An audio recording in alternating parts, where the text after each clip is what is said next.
चेहरा आज ताणी तेरी सेके छे रूह रोजेदार दा क्या सोची फड़क दे हाँ दा दस बिया दिल भी मार दा क्या सोची।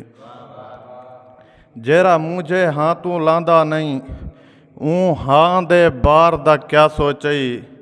जेरा वासिब साल दे बाद आंदे ऊँ ईद दिवार दा क्या सोची। हफ्ता मुर्शद जिमें बर दा मान है तस कोलूं इवें सिख तू सीना बर थी गए।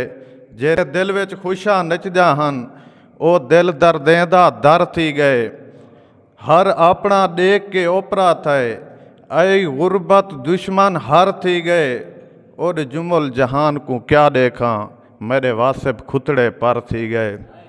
ए भी मौजदा है तेरे प्यार दा चन मैं को दुश्मन देख के रो देंदन। जेरे सिकदे हन मेरे खून कीते अज दारू टूणे ओ देंदन। मैं तो वल भी नहीं बर्दाश्त इंदा तैकू लोग पलूते जो देंदन। मैं को वासिब इंजे मित्र मिलन जेरे खिलजे खंजर पो देंदन।